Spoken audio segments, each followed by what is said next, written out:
شخص نے کثرت کے ساتھ اولیاء اللہ کی مجالس کو اختیار کیا، اس کے دل کی سختی کو ختم کر دیا جائے گا، اس کے دل کو انوارات سے بھر دیا جائے گا، اس کے دل کی سیاہی کو ختم کر دیا جائے گا، اس کے دل کی معرفت اس کو عطا کر دی جائے گی۔ لیکن یہاں پر میں دل کی سختی کے 5 علاج بتانے جا رہا ہوں۔ جس کا دل سخت ہے، جس کا دل نرم نہیں ہے، جس کے دل میں خوف نہیں ہے، جس کے دل میں درد نہیں ہے، جس کے دل کے اندر نرمی نہیں ہے، جس کے دل میں تکبر ہے، جس کے دل میں جو ہے نا ذلت اور رسوائی ہے، جس کے دل میں لوگوں کی نفرت ہے، اس کے 5 علاج بتا رہا ہوں۔ مزید ویڈیوز دیکھنے کے لیے محمدی رونی قافلہ کے آفیشیل چینل کو سبسکرائب کریں اور بیل آئیکن کو پریس کریں۔ ونصلي على رسوله الكريم أما بعد فأعوذ بالله من الشيطان الرجيم بسم الله الرحمن الرحيم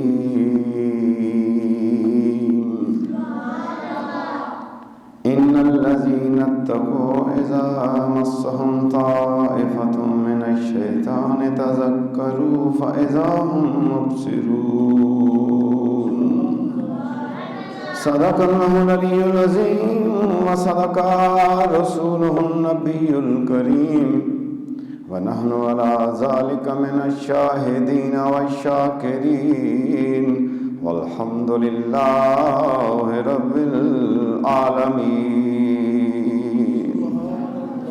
وقال الله تبارك وتعالى في شأن حبيبه إن الله وملائكته يصلون على النبي يا أيها الذين آمنوا صلوا عليه وسلموا تسليما اللهم صل على سيدنا ومولانا محمد وعلى آل سيدنا ومولانا محمد وبارك وسلم الصلاة والسلام عليك يا سيدي يا رسول الله وعلى آلك وأصحابك يا سيدي يا حبيب الله الصلاة والسلام عليك يا سيدي يا نبي الله وعلى آلك وأصحابك يا سيدي يا رحمة للعالمين۔ تمام تعریفیں اللہ رب العالمین کی، جو تمام مخلوقات کو پیدا کرنے والا۔ درود و سلام حضور صلی اللہ تعالی علیہ وآلہ وسلم پر، آپ کی اہل بیت اطہار، آپ کی ازواج مطہرات اور آپ کے جان نثار صحابہ رضوان اللہ تعالی اجمعین پر درود و سلام۔ اللہم صلی علی محمد وعلی آل محمد وبارک وسلم سبحان اللہ وبحمدہ سبحان اللہ العظیم۔ سورہ کہف کی تلاوت پورے 1 ہفتہ کے لیے خیر و برکت سمیٹ کے لے آتی ہے۔ جمعۃ المبارک میں سورہ کہف کی تلاوت کرنا، استغفار کثرت سے پڑھنا، درود پاک کثرت سے پڑھنا دن کو بابرکت بناتا ہے، بلکہ زندگی کو بابرکت بنا دیتا ہے۔ اللہ تعالیٰ آج کے بابرکت دن کی ہمیں عظمتیں عطا فرمائے اور اس کی برکتیں عطا فرمائے۔ اللہ تبارک و تعالی جل شانہ سے محبت کا وہ انداز ہمیں پتہ چل جائے جس سے اللہ تبارک و تعالی کی محبت ملتی ہے۔ میرے دوستو، اس عظیم خاتون کا ذکر کروں جن کے مہینہ کے ساتھ اس مہینہ کا بھی تعلق جا رہا ہے، جنہیں وہ عظیم خاتون، وہ عظیم ہستی وہ عام عورت نہیں، وہ عام گھر میں پیدا نہیں ہوئی، وہ عام باپ کی بیٹی نہیں، وہ عام بچوں کی ماں نہیں، وہ عام شوہر کی بیوی نہیں، بلکہ وہ حوروں کی ملکہ اور نوجوان عورتوں کی جنت میں سردار اور رسول اللہ کی پیاری بیٹی سیدہ طیبہ زاہدہ عابدہ راکعہ ساجدہ جناب سیدہ فاطمہ سلام اللہ علیہا کی ذات بابرکات ہے۔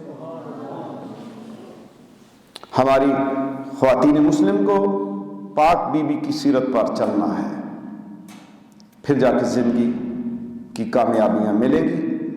ہم سب مل کے اپنی بیٹیوں اور بہنوں کو سیرت فاطمہ پڑھائیں اور آپ کی زندگی کے بارے میں بتائیں، جو مشکل میں بھی، مصیبت میں بھی، خوشحالی میں بھی اور بھوک اور پیاس میں بھی اللہ کی رضا پر راضی ہیں۔ یاد رکھیے، صبر و شکر سے سکون قلب ملتا ہے۔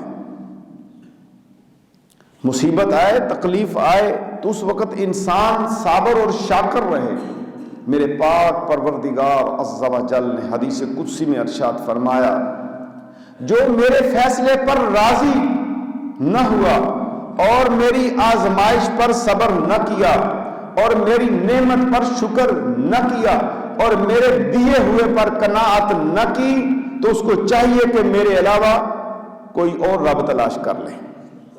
بڑے سخت جملے ہیں اس میں۔ رب کہاں تلاش کرے گا؟ رب تو ہے ہی نہیں، رب تو ایک واحدہ لا شریک ہے۔ جب اس کو مان لیا تو پھر اب اس کے فیصلے اور حکم پر راضی رہنا، اس کی آزمائش پر صبر کرنا اور اس کی نعمت پر شکر کرنا اور اس کی دی ہوئی غربت پر جو ہے خاموشی اختیار کرنا۔ جتنا کچھ دیا اس پہ کھا کے، رہ کے، استعمال کر کے قناعت کرنا، اس کے علاوہ اس کی کوئی سوچ نہ ہو۔ جس نے یہ عمل کر لیا اسے سکون قلب مل گیا۔ تو اپنے سکون قلب کو حاصل کیجیے۔ یہ دنیا کی نعمتیں عارضی، تعلق مع اللہ کیا ہے؟ اصل دین کیا ہے؟ مشایخ عظام ائمہ اہل بیت فرماتے ہیں، فرمایا دنیا محض خادم، دنیا محض خادم دین، محبت، تعلق مع اللہ، اللہ تعالی کا خوف، اللہ تعالی کا شوق، اللہ تعالی کا فکر، اللہ تعالی کا ذکر، اللہ تعالی کی طلب کا شوق، دنیا سے بے رغبتی، یہ اصل دین ہے۔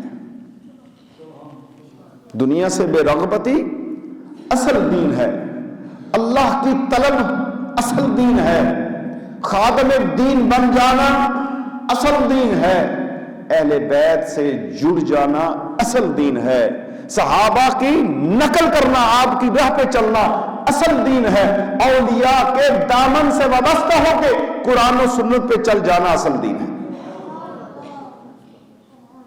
تعلق مع اللہ، خدا تعالی سے تعلق پیدا کرنا چاہیے، غیر اللہ سے تعلق کم کرنا چاہیے، اللہ سے تعلق کو بنانا ہے۔ اور اللہ سے تعلق کس چیز سے بنتا ہے؟ اللہ تبارک و تعالی قرآن میں ارشاد فرماتا ہے وَاذْكُرِ اسْمَ رَبِّكَ وَتَبَتَّلْ إِلَيْهِ تَبْتِيلًا۔ اللہ فرماتا ہے اور تو اپنے پروردگار کا ذکر کر اور ہر طرف سے بے تعلق ہو کر اس کی طرف متوجہ ہو جا، دنیا کو چھوڑ دے، صرف اللہ کی طرف رجوع کر لے۔ تو آدمی کو چاہیے کہ صحیح اللہ سے تعلق کو مضبوط بنا لے اور غیر اللہ سے دوستی کو دور کر دے۔ اللہ کی دوستی آخرت میں کام آئے گی، غیر اللہ کی دوستی آخرت کے اندر کام نہیں آنے والی۔ میرے دوستو، تعلق کو بڑھانے کے لیے اللہ نے کہا کہ میری طرف متوجہ ہو جا، صرف میرے ذکر کے ساتھ جو ہے تو مجھے یاد کر۔ ہم تو توحید کا پرچار کرتے ہیں، ہم کہتے ہیں ہم اللہ کو مانتے ہیں، لیکن وہ اہل اللہ جنہوں نے اللہ کو اسماء سے پہچانا، صفات سے پہچانا، شان سے پہچانا، اللہ کے ذکر کر کے اللہ کو پہچانا، اس کے باوجود بھی جہاں انہیں اللہ کی محبت کی چیز ملتی ہے وہ لے لیتے ہیں اور اس سے عملی زندگی میں لے آتے ہیں۔ حضرت جنید بغدادی رحمت اللہ تعالیٰ کا بہت نام گرامی ہے ہمارے ائمہ میں، مشائخ کے اندر آپ کا ایک نام ہے، آپ نے اللہ کا ذکر اس طرح کیا۔ حضرت جنید بغدادی خود فرماتے ہیں کہ مجھے ایک عورت نے توحید سکھا دی، ایک عورت نے توحید سکھا دی، اللہ کی معرفت مجھے دے دی، اللہ کی پہچان مجھے دے دی۔ وہ کیسے؟ فرمانے لگے کہ میرے پاس ایک عورت آئی، پردے میں تھی، کہنے لگی میرا خامد دوسری شادی کرنا چاہتا ہے، آپ یہ فتویٰ لکھ کر دیں کہ اس کو شادی کرنے کی اجازت نہیں ہے۔ تو حضرت جنید بغدادی پریشان ہو گئے، انہوں نے کہا بندی یہ کیسا تیرا سوال ہے، میں فتویٰ نہیں لکھ سکتا، اللہ نے اسے شرعی طور پر شادی کی اجازت دی ہے، اگر وہ اس کے نان نفقہ کا خیال کر سکتا ہے تو وہ شادی کر سکتا ہے۔ انہوں نے سمجھایا کہ بھئی وہ دوسری شادی کر سکتا ہے، میں فتویٰ نہیں دے سکتا، میں کیسے لکھ کر دے دوں؟ فرماتے ہیں کہ جب میں نے یہ کہا تو اس عورت نے ٹھنڈی سانس لی اور کہنے لگی حضور والا شریعت کے راستے میں رکاوٹ نہ ہوتی تو آج میں آپ کے سامنے چہرہ کھول دیتی اور آپ میرے حسن و جمال کو دیکھتے تو آپ اس بات کو لکھنے پر فتویٰ جاری کر دیتے کہ جس کی بیوی اتنی خوبصورت ہو اس کو دوسری شادی کرنے کی اجازت نہیں۔ تو حضرت جنید بغدادی رحمت اللہ تعالی فرماتے ہیں وہ تو یہ بات کہہ کر چلی گئی، میرے دل میں یہ بات آئی اور میں سوچوں میں گم ہو گیا، اے اللہ جس عورت کو آپ نے پیدا کیا، جس عورت کو حسن و جمال آپ نے دیا، وہ اپنے حسن و جمال پہ اتنی نازا ہے کہ وہ کہتی ہے کہ جس کی بیوی میں ہوں اس کی محبت دوسری عورت کی طرف اس کو ڈالنے کی ضرورت نہیں، میرا اتنا حسن و جمال ہے۔ تو آپ فرماتے ہیں اے میرے پاک پروردگار تیرے اپنے حسن و جمال کا کیا عالم ہوگا، آپ کے حسن و جمال کی کیا کیفیت ہوگی، دنیا میں آپ کے انوارات پر جس کی نظر پڑ گئی وہ دنیا میں کسی غیر کی طرف نگاہ کیسے اٹھا سکتا ہے، اور جب جنت میں تیرا دیدار ہوئے گا تو اس وقت اس بندے کی کیفیت کیا ہوگی۔ مولا یہ عورت تو مجھے تیری محبت کی دعوت دے گئی ہے۔ دنیا کے حسن و جمال پہ مر مٹنے والوں، دنیا جو ہے بالکل بیکار ہے۔ دیکھیں ایک گھڑی کی سوئی چلتی ہے، یاد رکھنا اپنے دل کی جو سوئی ہے یہ اللہ کی طرف لگا کے رکھو، اس طرف جوڑ کے رکھو، اللہ کی محبت کو حاصل کرنے کے اندر اپنے آپ کا وقت خرچ کر دو اور شیطان سے بچنے کی تدابیر اختیار کرو، شیطان سے بچنے کی تدابیر اختیار کرو۔ دیکھیے بیت اللہ اللہ تعالیٰ کا گھر ہے، ابرہہ نے چاہا کہ اس کے گھر کے اوپر قبضہ کر لے، یہ مشہور واقعات علماء بتاتے ہیں کہ ابرہہ نے چاہا کہ بیت اللہ پر قبضہ کر لے، مگر اللہ تعالیٰ نے ابابیلوں کو مسلط کر دیا۔ قرآن میں بھی الم تر کیف فعل ربک باصحاب الفیل، تو انہوں نے کنکریاں مار مار کر اس پورے لشکر کو کھائے ہوئے بھوسے کی طرح بنا دیا۔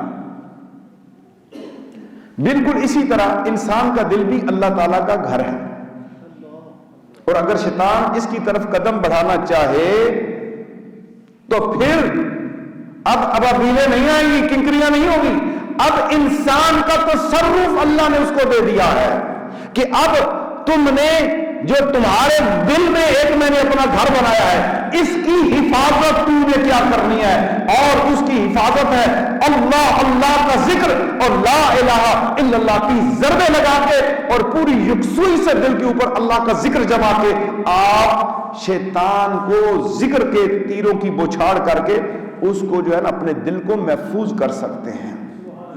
اسی لیے اللہ تبارک و تعالی نے قرآن پاک میں ارشاد فرمایا ان الذین اتقوا اذا مسهم طائفۃ من الشیطان تذکرون فاذا هم مبصرون۔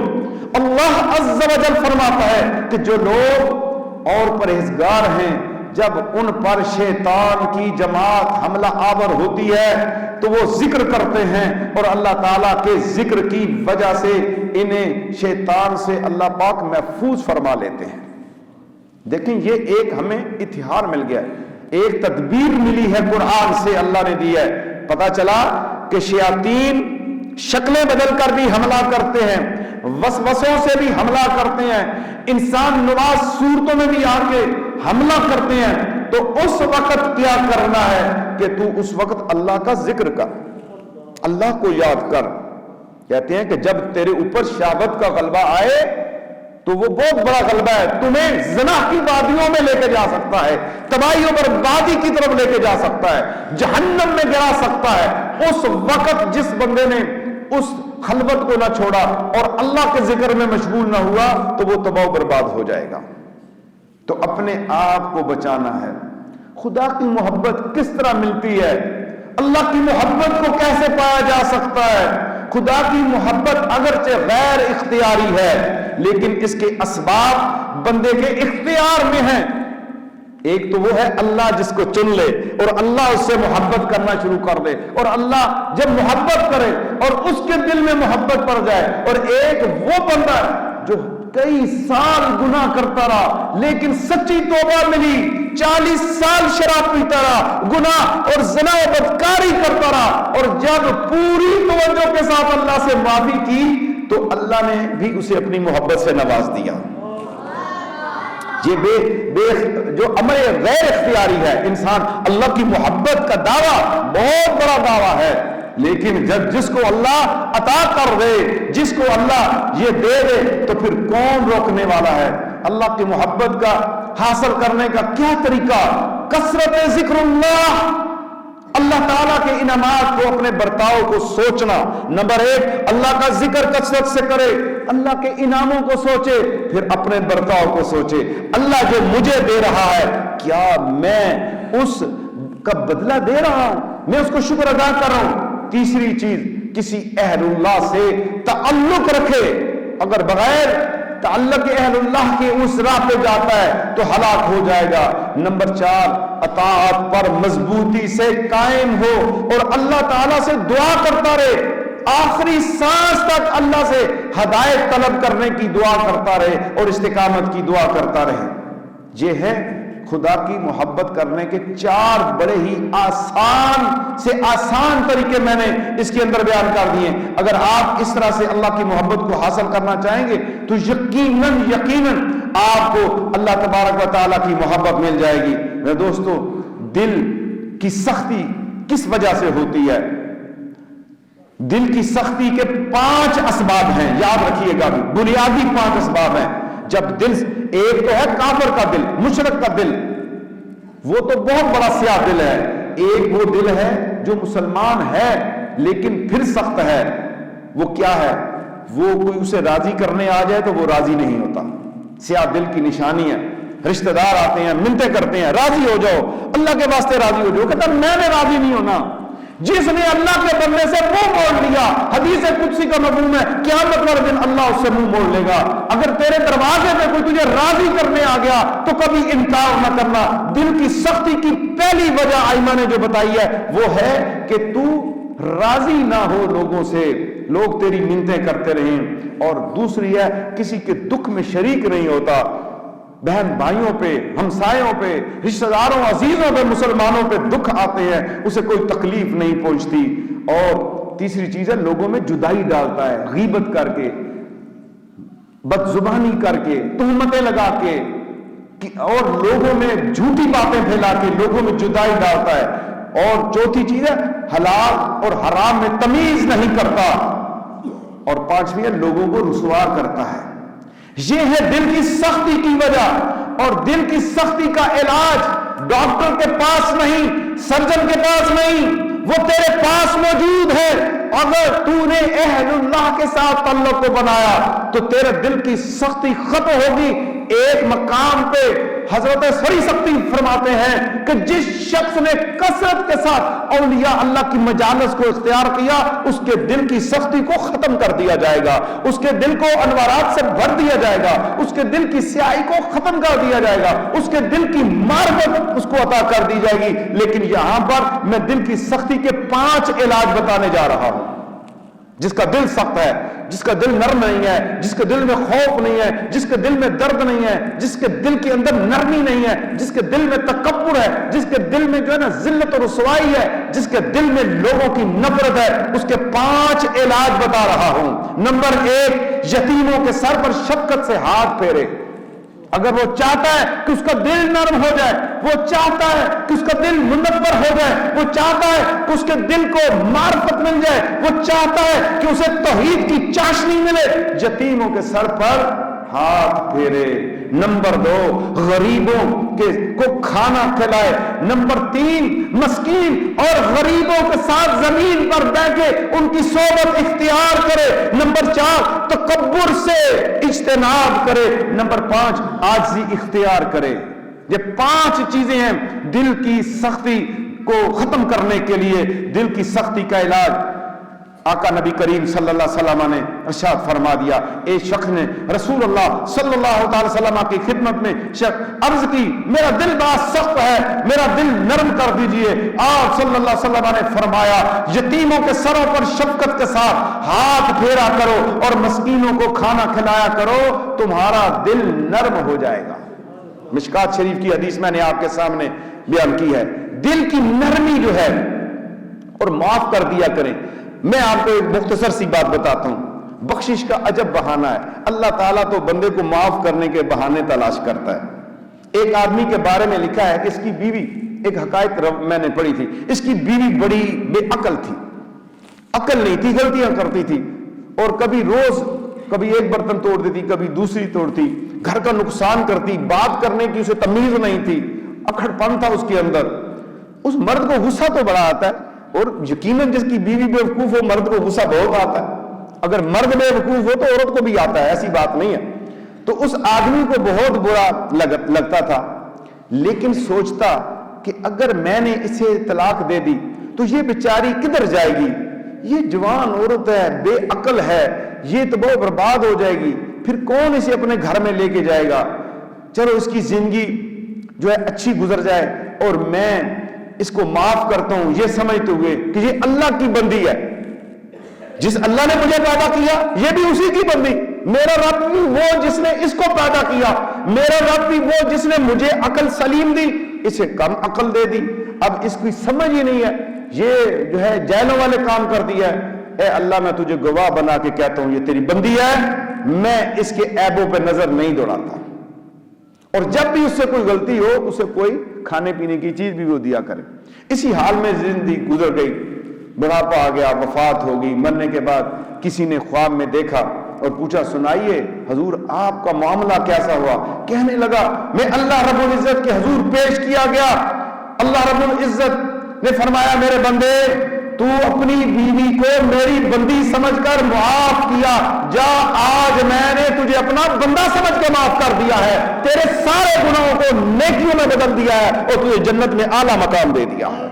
کہتا میرا ایک عمل وہاں پہ مجھے کام آیا، کوئی عبادت و ریاضت کام نہیں آئی۔ ذرا آج ہم اپنے اندر دیکھیں کہ ہم معافی کے معاملات میں کس حد تک آگے جا رہے ہیں، ہم عاجزی و انکساری اختیار کرتے ہیں یا نہیں کرتے، لوگوں کے لیے ہم چادر بچھاتے ہیں یا نہیں، لوگوں کے لیے نرمی کا گوشہ رکھا ہوا ہے یا نہیں، کیا کسی کا درد دیکھ کے ہماری آنکھوں میں بھی آنسو آتے ہیں یا نہیں۔ آج فیصلے کا وقت ہے، ہم کر لیجئے میرے دوستو، اس مشکل میں آج مشکل کا وقت ہے، یہ نہیں رہے گا، تنگی نہیں رہے گی، مصیبتیں نہیں رہے گی۔ میرا رب فرماتا ہے فَإِنَّ مَعَ الْعُسْرِ يُسْرًا إِنَّ مَعَ الْعُسْرِ يُسْرًا، ہر تنگی کے بعد آسانی ہو جاتی ہے اور ہر تنگی کے بعد آسانی ہو جاتی ہے۔ اللہ نے 2 بار اس کلمے کو دہرایا ہے، 2 بار، فَإِنَّ مَعَ الْعُسْرِ يُسْرًا إِنَّ مَعَ الْعُسْرِ يُسْرًا، کہ مصیبت کے بعد، تکلیف کے بعد، پریشانی کے بعد آسانی ہو جاتی ہے، آسانی ہو جاتی ہے۔ تو لہٰذا مفسرین نے اس جگہ پر ارشاد فرمایا ہے کہ دو آسانیاں اللہ عطا کرتا ہے، چونکہ یہاں پر دو بار ارشاد ہوا ہے کہ جب تم پہ مصیبت ہوگی تو آسانی آئے گی، آسانی آئے گی، تو پھر اس کا مطلب غم ایک آیا، نعمتیں تجھے دو ملیں گی۔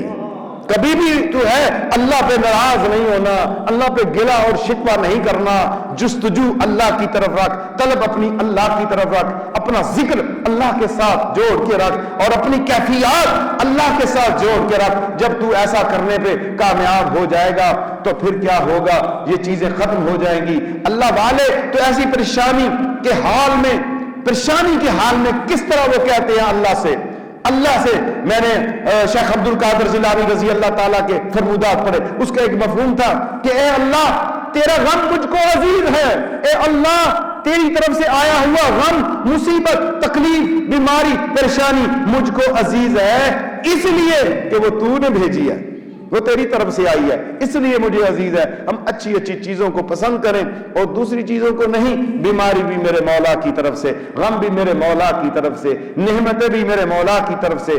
جب بھی غم اور مصیبت آئے کثرت سے اللہ کا ذکر کریں اور دل کی سختی کو ختم کرنے کی کوشش کیجئے، اسی تدابیر کے اندر رہیے کہ میرا دل سخت نہ ہو۔ جو دل نرم رہے گا مومن کے لیے، اور موت کے وقت اس کا قلب اور زبان یکجا ہو کے اللہ کا ذکر کریں گے اور وہ اپنے مالک حقیقی سے جا ملے گا۔